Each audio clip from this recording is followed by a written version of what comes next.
I'm Clara, the one who jumped out of the family circus into the big city zoo after college. Sold pet products like they were going out of style and finally opened my own little spot, Clara's Critter Corner. It was my slice of heaven in a concrete jungle, just a hop, skip, and a jump from my apartment. Hitting up pet expos and vet clinics became my jam. That's where the world threw Ella at me. She was all class, working at one of those high-end vet clinics, and we clicked over the latest in chew toys and cat condos. Not long after, I found myself hanging out at her place, swapping life stories over cups of tea. Ella had this son, Alex. A vet, like her, but with this laid-back vibe that screamed I'd rather be at a beach than a clinic. He started showing up more, just passing by. Ella had this twinkle in her eye every time he did, and I wasn't clueless. But, honestly? The guy was easy on the eyes, and those little visits turned into coffee dates, which turned into dinner plans. We were a thing before I knew it. He was like a live wire, always moving, always shaking things up. Our first real outing felt more like a spontaneous adventure than a date. Coffee turned into a sprint through a sudden downpour, which somehow ended with us soaked to the bone, laughing in a diner booth at some hole-in-the-wall place. "Life's too short for sitting still, don't you think?" he'd say, eyes twinkling with that daredevil gleam of his. And I, who'd built a life around order and routine, found myself nodding along, caught up in his whirlwind.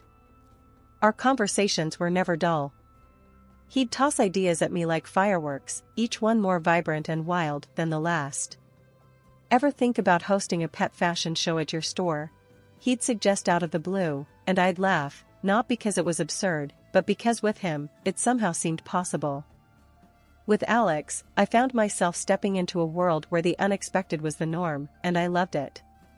He challenged me, pushed me, made me see the world through a lens that was constantly shifting, constantly alive. It was exhilarating, the way he could shake up the mundane, turn the everyday into an adventure. And despite the chaos, or maybe because of it, I found myself drawn to him, to the storm that he was. It wasn't all roses, though. Alex had this way of life that was, let's just say, more laid back than mine. Friends, parties, the works. The guy knew everyone, and everyone knew him. It was a lot. But Ella, she had faith. Said we could reform him. Me? I had my doubts, but love's got a way of making you see the best in people. The thing about life is, it's unpredictable. One day you're selling dog leashes, the next you're sitting across from your boyfriend's mom, getting hit with the marriage talk. Yeah, that festive dinner at Ella's wasn't just about celebrating her legendary meatloaf. "So, what do you think about marriage, Clara?" Ella asked, pouring another round of her too-strong homemade wine. "The kind that sneaks up on you." I almost spat my drink. "Marriage? Ella, Alex, and I are just, figuring things out." Ella chuckled. "Figuring things out, huh? You've been figuring things out for 2 years now." Alex, who'd been suspiciously quiet, finally piped up. "Mom, give Clara a break. We're good, aren't we?" He flashed me that grin, the one that made my heart do somersaults even when I wanted to wring his neck. "We're something, all right," I muttered, giving him a look. Ella leaned in, her eyes all sparkly. "Clara, I'm not getting any younger. I want to see my boy settled. And I've seen how you two are together. You're good for each other." "Settled? Ella, your son is like a kite without a string on a windy day," I said, half joking, but dead serious. Alex laughed. "That's fair. But you're like the weight keeping me from flying off." In a good way, he added quickly, seeing my eyebrow raise. Ella wasn't backing down. "Listen, I know Alex can be a bit much. But together, I know you can navigate through anything."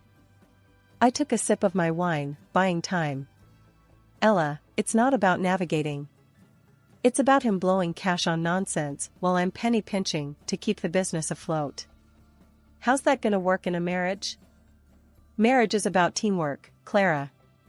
Sharing the load. And I know my son.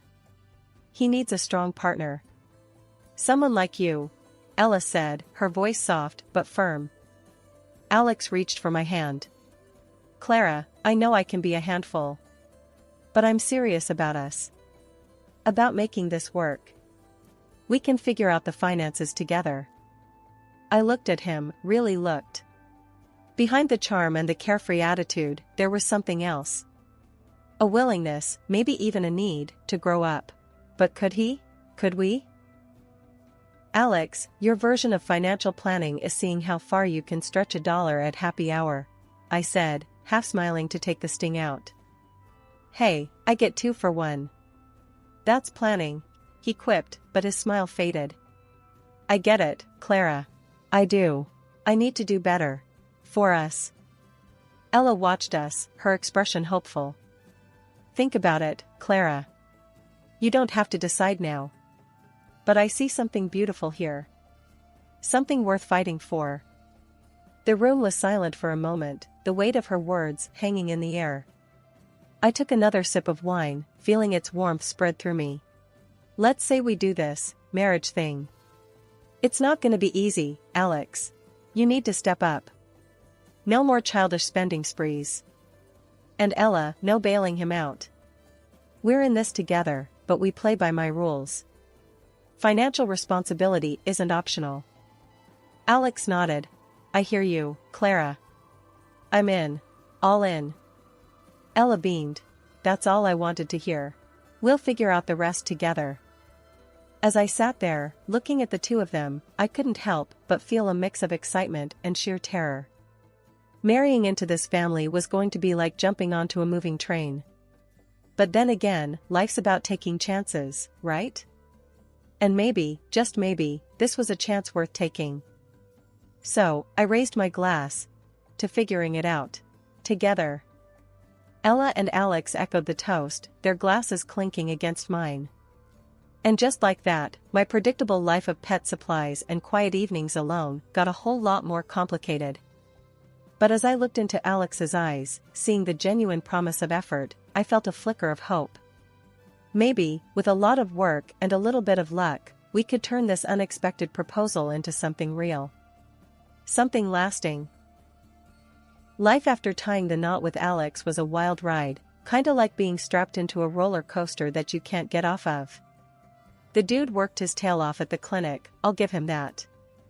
Money was coming in, sure, but it was flowing out just as fast. Every other week, Alex was either flashing a new watch that cost more than our rent or blowing $1,000 on ties fancier than anything I'd ever owned. Then there were the parties. Man, could he throw down. Every time he snagged some award or recognition at work, it was an excuse to hit the town with his squad, dropping more cash in one night than I dared to spend in a month. I tried sitting him down, laying it out plain and simple. Alex, we gotta start saving, thinking about the future, you know? Might as well have been talking to the wall. And kids? Forget about it. Every time I brought it up, he'd dodge the topic like a pro. It was clear, settling down, really settling down, wasn't on his radar. That stung more than I expected. Ella, bless her heart, was on another level.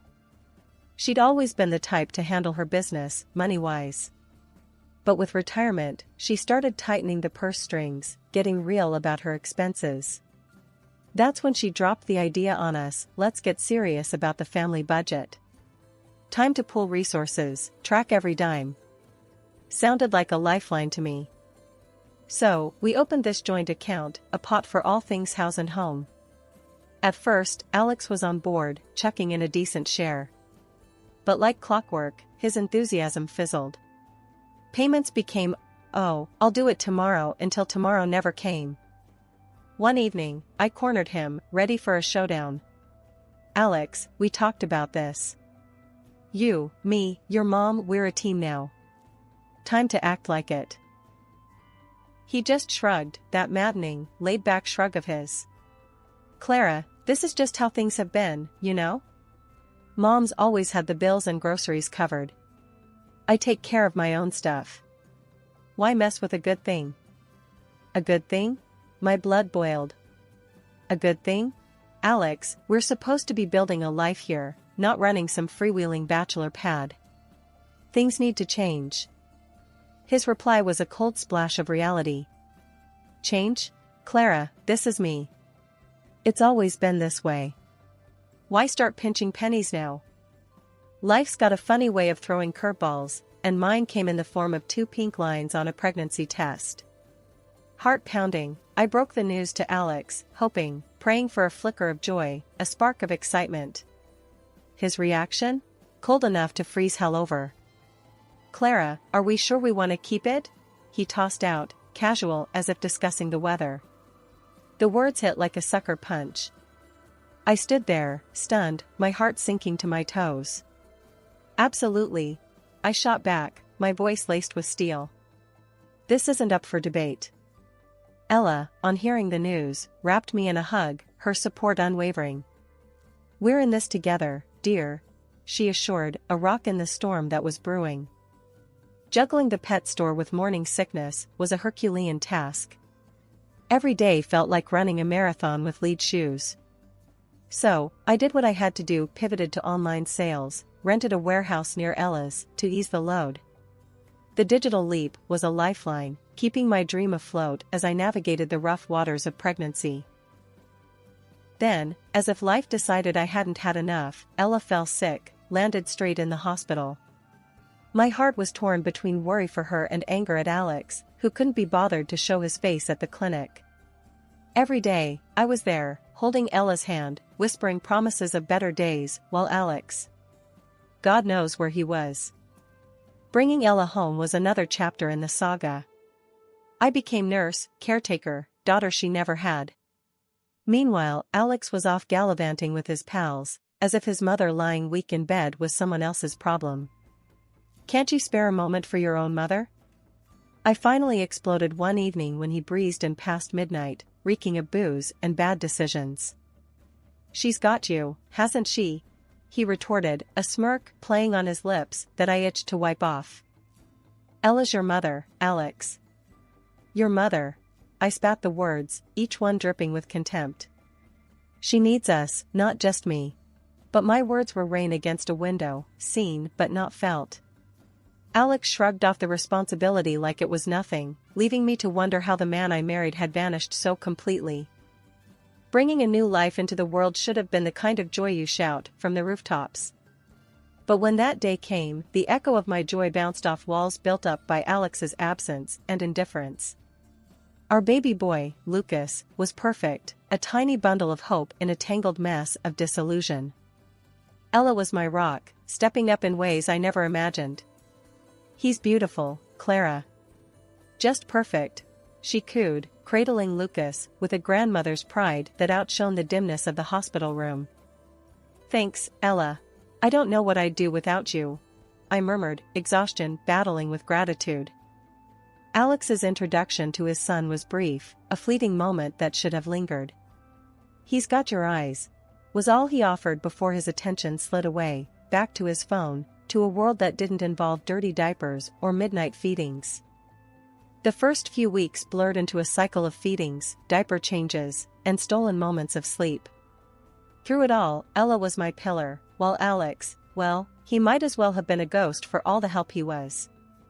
One evening, as I tried to balance the books for the online store with Lucas finally asleep in my arms, I confronted Alex. Can't you see we need you here? Not just physically, but really here, with us? Alex shrugged, a gesture that seemed to be his new mode of communication. Clara, you've got this parenting thing down. Besides, I'm not cut out for the baby stage. It's all crying and stuff. Stuff? That stuff is your son, Alex. Your flesh and blood. I shot back, frustration simmering. You think I've got it all figured out? I'm winging it every single day, hoping I don't mess up. We're supposed to be in this together. He looked at me, really looked, for the first time in what felt like forever. Clara, I just don't know how to be the dad you want me to be. It's not about being the dad I want, Alex. It's about being the dad Lucas needs. He needs his father. And I need my husband, not a roommate who disappears at the first sign of responsibility. The words hung heavy between us, a chasm of unmet expectations and fading hopes. Ella, overhearing, chimed in, "Alex, love, being a parent is about learning on the job. You won't know until you try. And trust me, your boy will love you for just being there." Her words, meant to bridge the gap, fell on deaf ears. Alex mumbled something about needing air and left, the door closing softly behind him. In his absence, Ella and I found a rhythm, a new normal, that saw us through each day. Our home was filled with the sounds of Lucas's gurgles and giggles, a bittersweet symphony that underscored what was missing. "Clara, you're doing an amazing job. Lucas is lucky to have you," Ella said one night as we sat exhausted but content in the living room. "Thanks, Ella. We're lucky to have you, too. As for Alex, I just wish he realized what he's missing." As days turned into weeks, and weeks into months, the gap between Alex and us widened. Old habits, it seemed, died hard. And as I watched Lucas grow, a tiny heart beating with potential, I couldn't help but wonder what it would take for Alex to see the treasure before him, to trade old habits for new beginnings. The day started like any other, with the routine hustle of managing my online store while balancing the demands of motherhood. It was during one of Lucas's naps that I decided to check our family account, a routine task that had become second nature. What I found was anything but routine. $20,000, our hard-earned savings, painstakingly accumulated for Lucas's future, was missing. A cold sweat broke out as I frantically scrolled through the transaction history, my heart sinking with each click. The withdrawal was flagged just 2 days ago. Without a second thought, I grabbed my phone and dialed Alex. "Alex, we need to talk. Now." "It's about the bank account," I said, my voice trembling with barely contained anger. "What's up?" His casual tone was like a slap across my face. "Where's the $20,000, Alex? It's gone. Vanished. Please, tell me there's a good explanation for this," I pleaded, clinging to a shred of hope that there was a misunderstanding. There was a pause on the line, a hesitation that spoke volumes before he replied. "Look, Clara, it was a matter of life or death. I had to use it." "A matter of life or death?" "Alex, what could possibly—" I began, but he cut me off. "We'll talk when I get home, okay? Just, trust me," he said before hanging up. The hours until his return were agonizing, filled with worst-case scenarios and a growing sense of dread. When I finally heard the sound of a car pulling up, I rushed to the window, expecting an ambulance, a police car, anything that signaled a genuine emergency. Instead, I saw a sleek, new sports car gleaming in the driveway. Alex walked in with a swagger, the car keys twirling around his finger. "What do you think? Nice, right?" I stared at him, disbelief clouding my vision. "Nice? You spent our savings on a car? Alex, please tell me this is a joke." He shrugged, unfazed by my distress. I needed something reliable. Something that makes a statement. "It was a great deal, Clara." "A great deal?" My voice rose in pitch, a mix of incredulity and rage. "We had plans for that money, Alex. For Lucas's future. How could you be so selfish?" He leaned against the kitchen counter, the picture of nonchalance. "I'll drive it. Besides, you always wanted a family car. This isn't exactly it, but you can take care of the loan. Consider it a thank you for marrying me," he said, his arrogance stinging like salt in an open wound. I felt my knees weaken under the weight of his betrayal. "Thank you? For marrying me? Is that what our marriage is to you? A transaction?" He sighed, a sound of exasperation that fueled my anger. "I'm tired of this, Clara. Tired of the arguments, of feeling trapped. If you can't handle this, maybe you should just leave," he said, tossing a stack of papers on the table. Among them, the divorce papers stood out, a testament to the depth of his indifference. Signed. Sealed.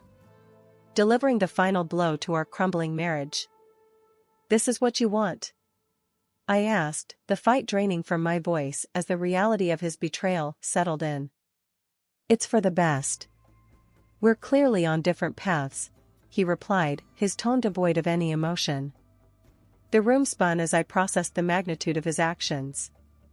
Not only had he jeopardized our son's future, but he'd also unilaterally decided to end our marriage, all for a fleeting symbol of status. As Alex's words, cold and detached, filled the air, Ella walked in, Lucas cradled in her arms. The sight of her grandson, oblivious to the pain around him, seemed to strengthen her resolve. Hearing the talk of divorce, Ella's expression hardened. "I've made my decision," she declared, her voice steady but laced with emotion. "I'm staying with Clara and Lucas. They're my family now." Alex, taken aback, stared at his mother, disbelief etched across his face. "Mom, you can't be serious." She's practically a stranger, compared to your own son." Ella shook her head, a mixture of sorrow and determination in her eyes. "Clara has shown more strength and commitment to this family than you ever have, Alex. I spoiled you, gave you everything, hoping it would fill the void your father left. But all it did was make you selfish, irresponsible." Turning to face Alex squarely, Ella's next words were a gut punch. "I'm ashamed of what you've become. I'm disowning you, Alex. And as for my will, I'm changing it. Clara and Lucas are my priority now." Alex's shock turned to anger, his voice rising in defense. "I'm your son, your blood. You're going to choose them over me?" Ella's response was unwavering. "Clara has proven herself more of a family to me than you have in years.